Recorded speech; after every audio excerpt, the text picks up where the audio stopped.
It's September 3rd, 2023. Touhou Station hosts the finals of a tournament for the newly released Touhou 19, a game much anticipated by the community due to bringing the competitive Danmaku format back, returning various fan-favorite faces in their first major roles, and adding new unique characters. Today, we come to the semifinals of the event, where it will show us how the game is played at a high level.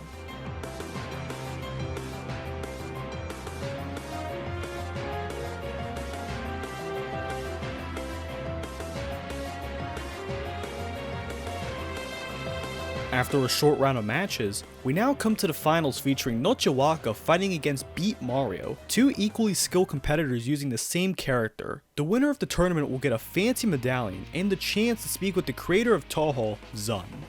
It's now or never.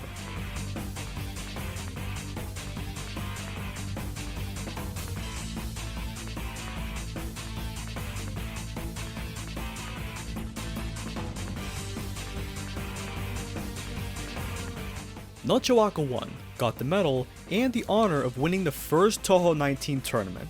But behind the scenes of glory and gold, however, there was a controversial mess of broken balance, weird gameplay, and characters that are so far above the competition, many consider banning them outright. Is Touhou 19 as good as it sounds? Well, before we answer that, I think it's time for a bit of history. As 2023 began, many started to speculate on what a Touhou 19 would look like. All of that would change where, on April 17th, an official announcement was made on Touhou Yoyoma News where, upon other announcements, would give us three valuable pieces of information. The first was the name of the game, Touhou Juoen, Unfinished Dream of All Living Ghost. The second being how Aon, Nazarin, and Seiron would be playable characters, faces never thought would become playable in the first place. The third would be how the game was split screen, similar to the Phantasmagoria games, the last of which was released about 17 years ago. When someone from my Discord server notified me of the news, I immediately made a video feeling rather excited for the news as Flower View is, of course, one of my favorite Touhou games, so seeing it would be remade was like a nice lemonade on a sunny day. Since there were 14 remaining character slots, many made character predictions, and myself included, but among the leading theories would be the Chinese zodiac theory. Essentially, a lot of the newer characters are loosely connected to the animals and concepts of the Chinese zodiac, and seeing that the cover art featured a monkey, which is probably related to the son of Wukong of the Chinese tale Journey to the West, it seemed logical that the cast of the zodiac would be completed at last. Oh, and also, Mima is returning Copium. Theories about the game periodically came and went as the months moved on, especially seeing as the game's cover was accidentally leaked. The game was expected to release August 13th at Comic-Con 102, which was later confirmed by Zun on Twitter. The Comic-Con event came and went. The game was bought in droves and leaked onto the internet, where many would get their first experiences with the full release. I got my release when I woke up the following day. I experienced the game and saw the internet's reaction to the new and old parts of Touhou 19. It was exciting, yet a little disappointing, but among the best parts of it has to be the unique cast and intriguing story.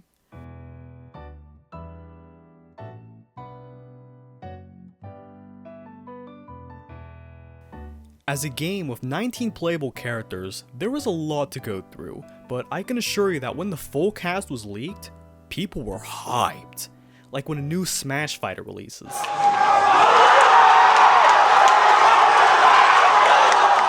The most exciting of the returning characters had to be Ron Yakumo. Not only this marks her first appearance in like 20 years, but it also strangely relates to Toby Fox. Yeah, there was an announcement for Touhou Danmaku Kagura, a game that came back from the dead, where Zun and Toby Fox announced that they will both collaborate on a song for the game. Literally everyone hyped, but the relevant thing was how, in the end, Toby Fox made a sneaky jab where he stated, only a few weeks later, the dream came true. Did Toby Fox know something we don't? Did he influence Zun in that last moment? Did he do some Sans Undertale Deltarune gay Tumblr magic? Or maybe Zun just really likes foxes, I don't know. The other returning characters are interesting choices too. Mostly. The character that I enjoyed seeing return most had to be Saki Kurokuma, mostly because she was originally a difficult extra mode boss, now reduced to nothing more than some weird niche shooter. But to the rest of the world, the characters that shine the most have to be the 5 new faces, 3 of which are on the game's cover, and the most striking of them has to be the funniest one to start off with. The monkey, the Uuu herself, Son Biten. She's based on Sun Wukong, a character from Journey to the West. Most of the fandom cares about her because of her relation to Goku. Yep, they actually came from the same source material, so I'm going to give this character 4.5 bananas out of 5. The second character shown on the cover is another bold design, featuring armed bear traps. Enoko Mitsugashira, who is a mountain wolf with 3 tails. I think someone made a cosplay prototype of her bear traps that legitimately looks freaking awesome. We'll save the third cover character for later, as I think it's better to transition to a similarly wacky character, Hisame Yomotsu. She is some eggplant looking woman whose inspiration comes from a species with the literal translation of ugly looking woman. She is far from that though. I'd say she's the most aesthetically pleasing out of the entire cast thanks to her dark design. Like, I could legitimately see her hang out with the freaking Onceler, you know, from the Lorax. I think there's some lesbian relationship implied with her in the game somewhere. I don't know, you guys can discuss it. But while we're on the topic of dark designs, it's a good time to mention the 4th main character and the main villain of the game, Zanmu Nippaku. Already from her looks, you can tell that she's up to no good. The story of Touhou 19 follows an invasion from the animal realm, all thanks to the card markets opening up. Zanmu wants to protect Gensokyo from this evil, so she hires the other 4 new characters to manipulate the leaders of the animal clans to go against each other, thus creating chaos so they can be taken out. I think. The story isn't well translated yet, so all I can assume is that Zanmu is a master instigator. But being the new main villain might not be enough for the spotlight, as we now come to the final new character, and in my opinion, will likely be the defining face for the game in the future. Chiari Tenkajin. I will be completely honest, her design is ugly. It clashes hard against the other cast of the characters, the colors feel off, and for whatever reason she has needles inside her shirt, so she's very likely on something. Crack? It's a clashing design, yes, but I think that's the point. Chiari is inspired by the American Chupacabra and the Tenkajin of Japanese lore, both of which are annoying blood-sucking creatures. Think mosquitoes, but somehow worse. She's a little strong gremlin that strikes fear to those thinking about her. It would be difficult for anyone to find adoration in her, but the reception to this character in specific has been a bit shocking to me. So in order to comprehend this, we have to talk about Hikaisha Lapis Lazuli.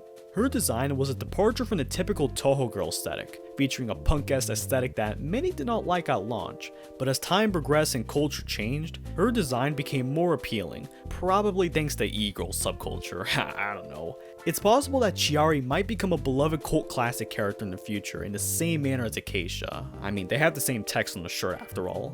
But what's absolutely certain right now is how broken she is.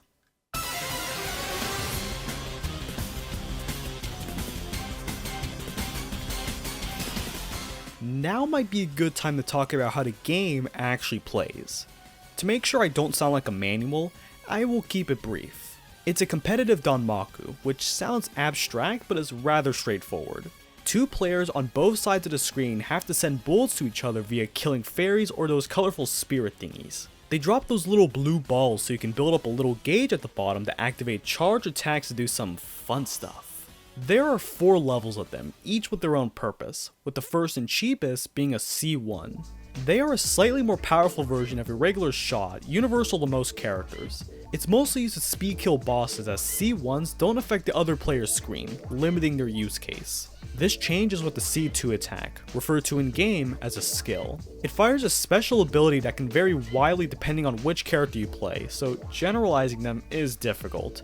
So just think of it as like a special attack button in Smash Bros. C3s don't have this problem though, as they are more targeted in their usage. In-game, they are called extra attacks. They fire what are called EX attacks, special moves that greatly affect the opponent's side, though how it's accomplished depends on the character. Unlike the previous charges, C3 has a special trait where it can rebuild your shield, a shield that can tank 1 hit, something that is invaluable especially when you have to deal with large clusters of bullets. So charging them when you're in danger is not only optimal, but can literally save your life. This also applies to the last charge, the C4s. In-game, it's referred to as a boss attack, and it's pretty self-explanatory. Upon charging the gauge all the way, you can send a random assortment of attacks that force the enemy to focus on dealing with the boss, alongside dodging other bullets and killing fairies.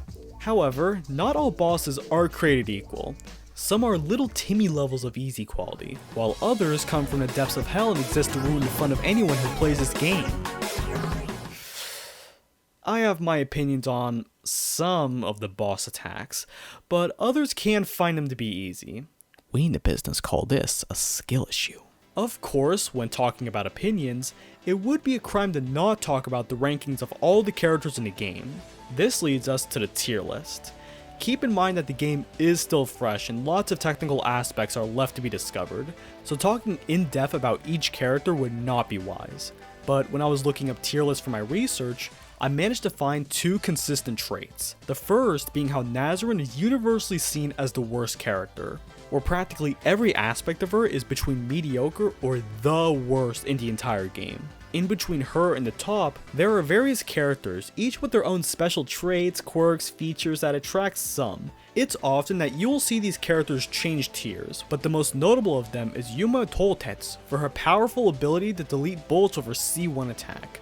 But even that skill pales in comparison to the S tiers. Above all, there are two characters that are extremely far ahead of the competition.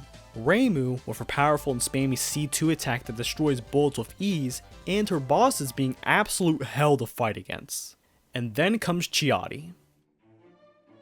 Remember how I alluded to her being broken? Well, that's no understatement. On her own, she's just average, but in the areas that she's good at, she is good at them, all thanks to one thing, her EX attacks. Upon using a C3, you spawn purple jelly flame thingies that appear on the opponent's screen that move toward the enemy when they move. Not the most impressive attack until you consider how they spawn. Notably, they can spawn anywhere, even on top of you. When you also consider how many can be spawned at higher difficulties, the fact that C2s can make them last longer, and how few characters are able to counter it, it makes Chiari universally agreed to be the most powerful character in the game. Her power was portrayed best in the finals of the Touhou Station tournament, as both competitors were using Chiari for this very reason. But when you look at the qualifiers, the picture becomes clear. A sizable majority were using either her or Reimu, and Yuma for some reason, with other characters receiving distant single-digit percentage usage. Because of how Reimu and Chiari are so far ahead of the pack, many have called for banning them from competitive play, which reminds me of a similar situation that happened in another competitive game, Super Smash Bros. Brawl. It was anticipated to be the great successor to Melee, but as more was learned about it, the picture became clear that it was not catered to the competitive crowd. Most notably seen with Meta Knight. Thanks to various fast attacks that overpower nearly every other character in the game, various tournaments flat out banned him from high level play. While Meta Knight is seen as the poster child for Brawl's poor balancing, the game itself was also just slower and more casual compared to the high octane and fast paced Melee. When comparing Touhou 19 to Phantasmagoria Flower View, my point becomes clear.